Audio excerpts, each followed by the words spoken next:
Au Nigeria, entre le samedi 23 décembre et le lundi 25 décembre, les populations des circonscriptions de Mangou, Bokos et Barkin-Ladi ont vécu l'horreur. Au moins 160 personnes ont été tuées dans des attaques menées par des groupes armés bien organisés dans plus de 20 villages de l'État du Plateau dans le centre du Nigeria. C'est ce qu'ont annoncé les autorités locales le lundi 25 décembre. Déclenchées le samedi 23 décembre, les hostilités se sont poursuivies jusqu'au lundi matin, occasionnant plus de 300 blessés. Ces 300 blessés ont été transférés dans les hôpitaux de Bokos et de Barkin-Ladi. Du côté des autorités locales, les réactions ne se sont pas fait attendre. Ainsi, le porte-parole du gouverneur, Jayan Bere, s'est exprimé en ces termes. Je cite, « Des mesures proactives seront prises par le gouvernement pour freiner les attaques en cours contre les citoyens innocents. » Fin de citation. Du côté des organisations internationales des droits de l'homme, c'est l'indignation. Amnesty International dénonce l'incapacité des autorités fédérales à protéger la population et demande au président Bola Ahmed Tinubu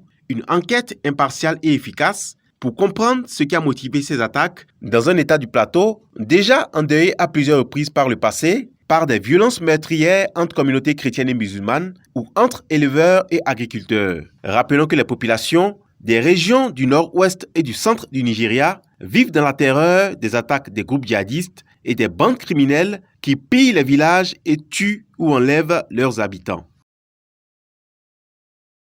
Boama TV, l'autre télé, by Pro Org.